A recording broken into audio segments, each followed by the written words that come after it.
দিয়ে মাথার চুলগুলো মুছতে মুছতে জানতে চাইল, এখান থেকে কি করব? বিয়ে করে সংসার কর। রাত ফিলছে হেসে বলল, আমার মতো বাজে ছেলেকে কেউই বিয়ে করবে না। তোর অতীতে যেমনই হোক না কেন, বর্তমানে তুই নিজেকে পরিবর্তন করেছিস। কয়লা হাজার ধুলেও ময়লা যায় না ভাইয়া। আর আমার এই নষ্টা জীবনে কাউকে জড়াতে চাই না। আমি একাই বাকি পথটুকু পার করে দিব। আদার কিছুক্ষণ চুপ থেকে জিজ্ঞেস করলো, তুই কাউকে ভালোবাসিস? রাতের মতো ছেলেরা কখনো কাউকে ভালোবাসে না ব্রো।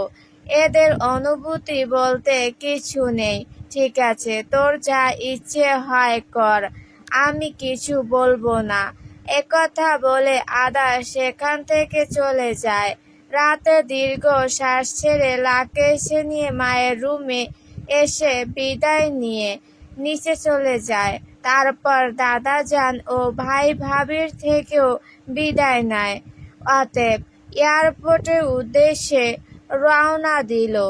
অফিসে থাকাকালীন কোনোভাবে ঈশিতা খবর পেয়েছে আজ রাতে দেশ ছেড়ে চলে যাচ্ছে। এটা শোনার পরই মেয়েটা সব কিছু ফেলে হন্তদন্ত হয়ে ছুটে যাচ্ছে এয়ারপোর্টে। রাতের ফ্লাইটের টাইম ছিল সকাল 10টা। ঈশিতা গিয়ে পৌঁছায় 10:30 নাগাদ। ফলস্বরূপ ছেলেটা দেখা মেলে না, আর না তো তাকে ভেতরে ঢুকতে দেওয়া হয়। চোরের মতো এইভাবে পালিয়ে না গেলেও পারতে রাত।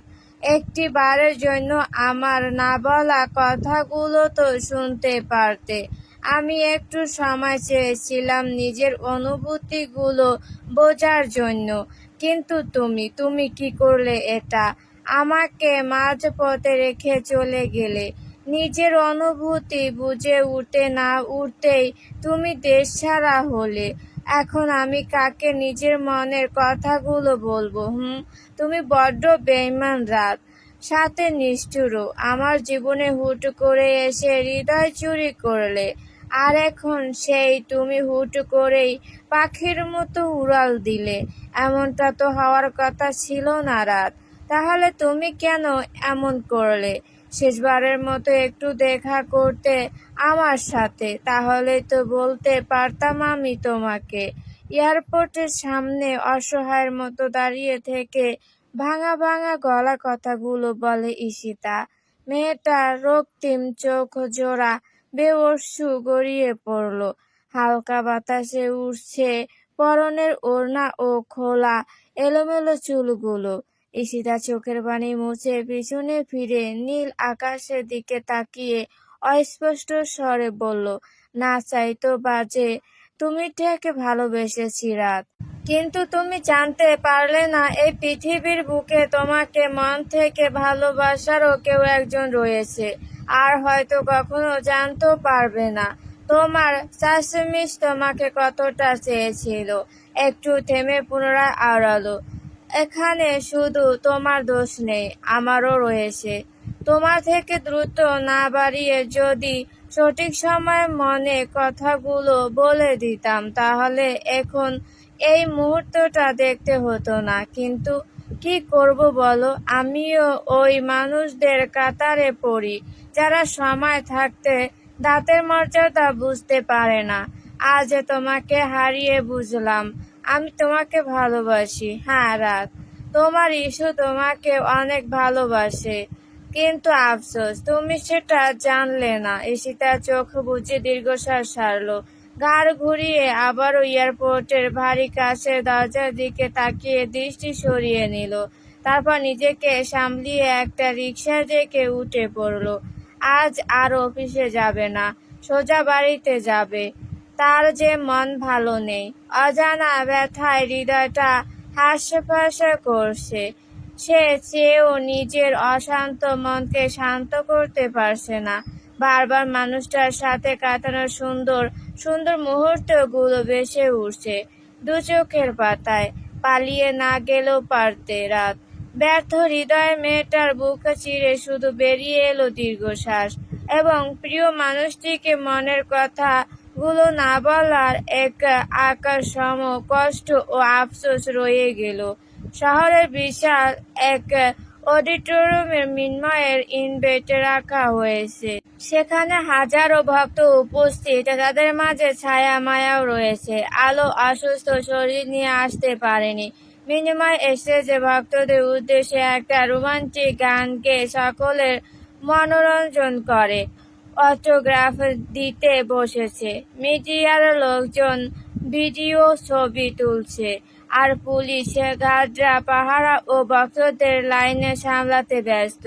সকলের শেষে ছায়া ও মায়া যায় অটোগ্রাফ নিতে। মিন্ময় হেসে ছায়ার মাথায় একটা সাদা পাথরের ক্রাউন পরিয়ে দিয়ে বলল, তোমাকে একদম প্রিন্সেসের মতো লাগছে। ছায়া মুচকি হেসে মিন্ময়ের সাথে ছবি তুলে নিল। সময়ের সাথে সাথে অনুষ্ঠান শেষ হয়ে যায় এবং রাতও বেশ হয়। ছায়া ও মায়া দুজনে বাহিরে দাঁড়িয়ে আছে। মূলত আজ ছায়া মিন্ময়কে কিছু বলবে, তাই অপেক্ষা করছে সে। রাজ এত বছর পর খুব চেনা মেয়েলি কণ্ঠস্বর শুনে মিন্ময় এক মুহূর্তের জন্য থমকে যায়। সে চট করে ডান পাশে ফিরে দেখে তার না পাওয়া পড়শি দাঁড়িয়ে। পাশে একটা বাচ্চা মেয়েও রয়েছে। মিন্ময় কল কেটে দিয়ে ফোনটা পকেটে গুজে অস্পষ্ট স্বরে বলল, তিশা। তিশা মেয়ের হাত ধরে এগিয়ে এসে বলল, এখনো মনে রেখেছ আমায়? মিন্ময় নজর সরিয়ে নিয়ে গম্ভীর কণ্ঠে জানতে চাইল, কেন এসেছেন এখানে? তোমাকে একটু দেখতে। দেখা শেষ, এখন আসতে পারেন। আমার জন্য কেউ অপেক্ষা করছে। কে? তোমার গার্লফ্রেন্ড ধরে নিন। তাই? তিশা হেসে বলে উঠে, মিথ্যে বলে লাভ নেই রাজ। আমি জানি তুমি আজও আমাকে ভালোবাসো। আপনি আমার জীবনের সেই অভিশাপ যাকে ভালোবাসা নয়, শুধু ঘৃণা করা যায়। বাই দ্য ওয়ে, আপনার বড়লোক হাজব্যান্ড কই? নেই, আমাদের ডিভোর্স হয়েছে। মিন্ময় তাচ্ছিল্য সুরে বলল, যার জন্য আপনি আমাকে ছেড়েছিলেন, এখন সেই ব্যক্তি অন্য কারোর জন্য আপনাকে ছেড়েছে। ব্যাপারটা মন্দ নয়। তিশা কথার প্রসঙ্গ পাল্টানোর জন্য নিজের মেয়েকে দেখিয়ে বলল, ও আমার মেয়ে রা। তোমার গান খুব পছন্দ করে। রা নামটা শুনে মিন্ময়ের বুকটা ধক করে উঠল, কারণ সে তাদের সন্তানের নাম হিসেবে এই নামটা পছন্দ করেছিল এক সময়, রাজের মেয়ে রা। কিন্তু ভাগ্যের উত্থানে সবকিছু পাল্টে গিয়েছে। এক সময় যাকে নিয়ে ঘর বাঁধার স্বপ্ন দেখেছিল, আজ সে অন্য কারো সন্তানের মা। তার কি কষ্ট হচ্ছে? হচ্ছে তো, খুব কষ্ট হচ্ছে, তবে সেটা মুখে প্রকাশ করলো না। মিন্ময় বাচ্চা মেয়েটার সামনে হাঁটু গেড়ে বসে আদর করে দিয়ে বলল, অনেক বড় হও, কিন্তু কখনো নিজের মায়ের মতো হবে না। বাচ্চা মেয়েটা মিষ্টি হেসে বলল, আমি আম্মার মতো নই, পাপার মতো হয়েছি। মিন্ময় আর কথা বাড়ালো না। সে মেয়েটাকে অটোগ্রাফ আর অনেকগুলো চকলেট দিয়ে চলে আসতে চাইলে তিশা বাধা দিল। আমাকে একটা সুযোগ দেওয়া যায় না রাজ? মিন্ময় রায়াকে একটু দূরে সরিয়ে রেখে তিশার সামনে শয়তান হয়ে দাঁড়িয়ে বলল, সুযোগ? কিসের সুযোগ? যদি বলি তোমার জীবনে আবারও ফিরতে চাই আমি, তাহলে?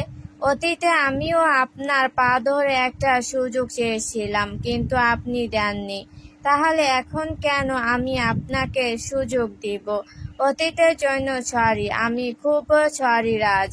সে সময় বয়সটা এমন ছিল যে আমি টাকার পেছনে অন্ধ হয়ে গেছিলাম, কিন্তু এখন আমি বুঝতে পারছি টাকা দিয়ে সবকিছু পাওয়া গেলেও ভালোবাসা পাওয়া যায় না। অতীতে নিজের ভুলের জন্য আমি আমার ভালোবাসার মানুষটিকে হারিয়েছিলাম, কিন্তু বর্তমানে আমি আর সেই একই ভুল করতে চাই না। Because I love you Raj, I really love you. Please আমাকে ও আমার সন্তানকে মেনে নাও। এই পৃথিবীতে তুমি ছাড়া আর আমাদের কেউ নেই। মিনময় আকাশের দিকে দৃষ্টি নিক্ষেপ করে দৃঢ় কণ্ঠে আওড়ালো, তুমি আমার কাছে এসে আবারও ধোঁকা দিবে না, এটার কি গ্যারান্টি? এবার যদি এমন করি তাহলে সোজা গুলি করে দিও। প্রতি উত্তরে মিনময় কোনো জবাব দেয় না। তার শূন্য চোখের দৃষ্টি অদূরে চেয়ারে বসে থেকে চকলেট খাওয়া বাচ্চা মেয়েটার উপর। আজ যদি তাদের মধ্যে সব ঠিক থাকতো তাহলে এই মেয়েটা হতো তার রক্ত, তার অংশ, যে শুধু তাকেই পাপা বলে ডাকতো। আচ্ছা, একটা সম্পর্কের মধ্যে কি শুধু রক্তের টান থাকাটা জরুরি? রক্তের চেয়েও আত্মার টান অনেক বেশি। সে যদি সবকিছু ভুলে গিয়ে বাচ্চা মেয়েটাকে নিজের সন্তান হিসেবে মেনে নেয় তাহলে কি খুব বড় অন্যায় হয়ে যাবে? এই মেয়েটার তো কোনো দোষ নেই, তাহলে কেন পিতার ভালোবাসা থেকে বঞ্চিত হবে? সে যদি চায় তাহলে অবশ্যই মেয়েটাকে সুন্দর জীবন দান করতে পারবে, যেখানে মা বাবা দুজনেরই ভালোবাসা, আদর পাবে। এসব ভেবে আড়ালে দীর্ঘশ্বাস ছাড়ল মিনময়। রায়ার দিকে তাকিয়ে থেকে বিড়বিড় করে বলল, আমাকে কিছুদিন সময় দাও, আমি পরে তোমাকে জানাবো। তিশার শুকিয়ে যাওয়ার ঠোঁটের কোণে একটা চিলতে হাসি ফুটে উঠল। সে ছুটে এসে প্রথম ভালোবাসাকে শক্ত করে জড়িয়ে ধরে বুকের মাঝে মুখ গুজে ফিসফিসিয়ে বলল, আমি জানতাম তুমি আজও আমাকে ততটাই চাও যতটা অতীতে চাইতে, আর আমি এখন অতীতের চেয়েও বেশি তোমাকে চাই জান। মিনময়ের অনুভূতিহীন ভাবে আকাশের দিকে চেয়ে রইল। আসলেই কি সে এখনো চায় এই মেয়েটাকে? জবাব পাওয়ার আগে কিছু একটা পড়ে যাওয়ার মৃদু শব্দে চট করে ঘাড় ঘুরিয়ে বাম দিকে তাকায়। ছায়া অপলক নয়নে চেয়ে আছে। তার পায়ের কাছে লুটোপুটি খাচ্ছে একগুচ্ছ লাল গোলাপ। মেয়েটা ঠোঁটে কামড়ে কান্না আটকিয়ে রাখার বৃথা চেষ্টা করছে, কিন্তু অবাধ্য অশ্রু বেহাইয়ার মতো গাল দুটো ভিজিয়ে দিচ্ছে। তার রক্তিম চোখ জোড়ায় বলে দিচ্ছে, এখানে এতক্ষণ যা যা হয়েছে সবটাই শুনেছে, আর এটাও বুঝে গেছে এখন যেই রমণী তার একতরফা ভালোবাসার মানুষটির বুকের মাঝে রয়েছে সে গায়ক সাহেবের প্রথম ভালোবাসা। হতে পারে শেষ ভালোবাসাও। বুক ভরা কষ্টের মাঝেও ছায়া হাসলো। সে চেয়েছিল আজ মনের কথাগুলো বলে দিবে, কিন্তু এখন তো পরিস্থিতি আলাদা। তার আপু ঠিক বলেছিল, সবার ভালোবাসা পূর্ণতা পায় না। যেখানে ভালোবাসা ছিল একতরফা সেখানে তো আশা করা যায় না সে কখনোই তার গায়ক সাহেবকে পাবে না, কারণ উনি বহুকাল আগে থেকেই অন্য কারোর ব্যক্তিগত পুরুষ। বুক চিরে দীর্ঘশ্বাস বেরিয়ে এলো ছায়ার। সে তড়িঘড়ি করে চোখের পানি মুছে মায়ের হাত ধরে সেখান থেকে চলে গেল। এলোমেলো পায়ে হাঁটতে হাঁটতে মনে মনে ধরা গলায় আওড়ালো, এক জীবনে আপনাকে না পাওয়ার আফসোস থেকেই যাবে গায়ক সাহেব।